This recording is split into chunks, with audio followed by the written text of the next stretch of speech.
হয় চাওক, সমাগত পঞ্চায়ত নিৰ্বাচন আৰু পঞ্চায়ত নিৰ্বাচনৰ প্ৰাক মুহূৰ্তত আমি এই মুহূৰ্তত আহি উপস্থিত হৈছোঁ 40 নং জনজাতি পঞ্চায়তত আমি আহি উপস্থিত হৈছোঁ আৰু পঞ্চায়তৰ এখন গাঁৱত আমি এই মুহূৰ্তত উপস্থিত আছোঁ আৰু সামগ্ৰিক পৰিৱেশ আমি দেখুৱাবলৈ লৈছোঁ। ND24 দৰ্শকসকলক আমি পোনপটীয়াভাৱে এটা পৰিৱেশ দেখুৱাইছোঁ আৰু এয়া হ'ল বেলগুৰি অঞ্চল আৰু এই দলঙৰ সিপাৰে হ'ল বকুৰা এখন গাঁও আছে আৰু প্ৰায় কেইবাখনো গাঁও সংযুক্ত এই দলংখনে কৰি আহিছে, কিন্তু বৰ্তমান সময়ত দেখিবলৈ পোৱা গৈছে এক জৰাজীৰ্ণ ৰূপ। ইয়াত কোনো ধৰণৰ যাতায়াতৰ সুবিধা নাই আৰু বিশেষকৈ এটা কথা ক'ব লাগিব, ছাত্ৰ ছাত্ৰীসকল বা ব্যৱসায়ীসকল এই পথেৰে অহা যোৱা কৰে।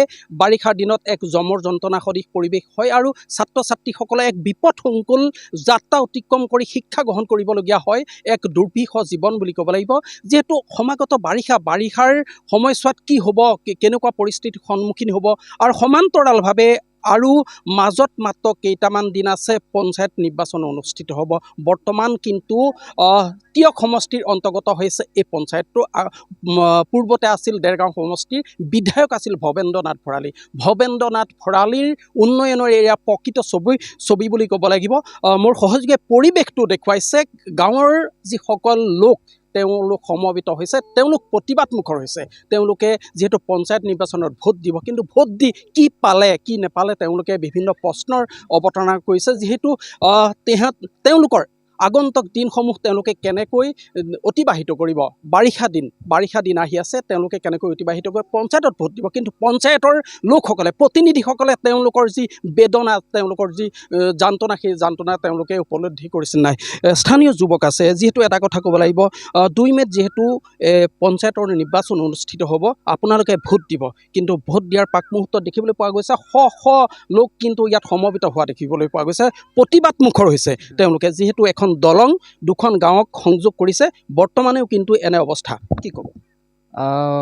পূৰ্বৰ দেৰগাঁও সমষ্টিৰ বৰ্তমান তিয়ক সমষ্টিৰ অন্তৰ্ভুক্ত হৈছে উত্তৰ পশ্চিম যোৰহাটৰ সীমান্তৱৰ্তী অঞ্চলৰ বেলগুৰি অঞ্চলটোৰ আমি আচলতে স্বাধীনতাৰ ৭৪ প্ৰায় ৭৮ বছৰ অতিক্ৰম কৰাৰ পিছতো আজিও আচলতে এই জনসাধাৰণে এনেকৈ জীয়াতু ভুগিব লগা পৰিৱেশ পৰিস্থিতিয়ে সঁচাকৈ আমাক একেবাৰে ভাবুক কৰি তুলিছে। আমি আজি যিহেতু দেৰগাঁও সমষ্টিটোৰ লগতে সংলগ্ন হৈ থকা আজি সুদীৰ্ঘ দিন ধৰি স্বাধীনতাৰ ৭৪ বছৰৰ ফালৰ পৰা এই যিটো আমাৰ সংযোগী পথ বেলগুৰি, বকুৰা, চিনাইচুক, বামুণীবিল, বৰমুকলিকে আদি কৰি দেৰগাঁও, যোৰহাট, গোলাঘাটলৈ যাব পৰা এইটো মূল পথ।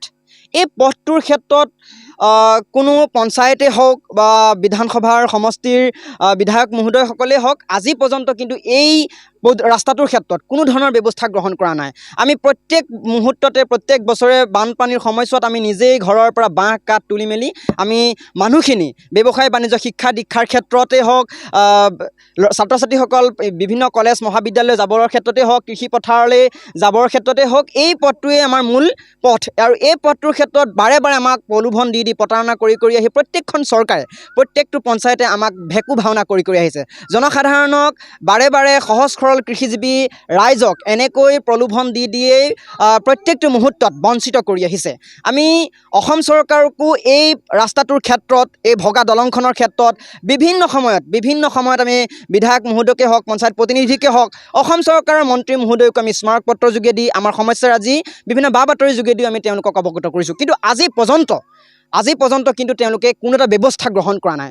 আজি দেৰগাঁও সমষ্টিটোৰ অন্তৰ্ভুক্ত হৈ থকা আমাৰ এই অঞ্চলটো এটা বৃহত্তৰ অঞ্চল, প্ৰায় 40খন গাঁও জলমগ্ন হৈ যায়। উভতনি বানপানী, আমি মাথাউৰিৰ ভিতৰত থকাৰ স্বত্তেও উভতনি বানপানী আমাক প্ৰত্যেক বছৰে থকা খৰকা কৰি আহিছে। আমি উভতনি বানপানীৰ ক্ষেত্ৰত মানে সমস্যাটো সমাধান কৰাৰ স্থায়ী সমাধান আছে, কিন্তু এই সমস্যাটো কি কাৰণে গাফিলতি কৰি বাৰে বাৰে পেলাই থৈ দিয়ে।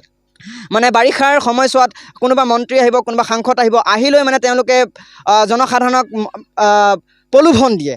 এই যে চিগা অংশ 4 ঠাইত আছে, এই 4 ঠাইত চিগা অংশইদি আমাৰ বিশেষকৈ স্কুল, কলেজ আৰু অন্যান্য স্বাস্থ্যজনিত কাৰণত যাতায়াত কৰিবৰ কাৰণে আমি যেতিয়া নিজে ইয়াত কষ্টভোগ কৰিবলগীয়া হয় যাতায়াতৰ কাৰণে, ছাত্ৰ ছাত্ৰীসকলে প্ৰায় বাৰিষা কালত এই ভগা দলঙৰ ওপৰেই হওক দলং নাথাকিলে ডাঙৰ বিপদ সংকুল যাত্ৰাৰ সৈতে অহা যোৱা কৰিবলগীয়া হয়। সহযোগে পৰিৱেশটো দেখুৱাব, পোনে পোনে এটা পৰিৱেশ দেখুৱাওক। মোৰ সহযোগে দেখুৱাইছে এইখনেই দলং, একমাত্ৰ দলং।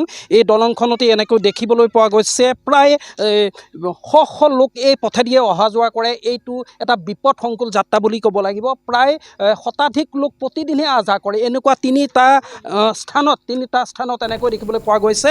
যিহেতু যিসকল গঞা লোক আছে, গ্ৰাম্যাঞ্চলৰ লোক আছে,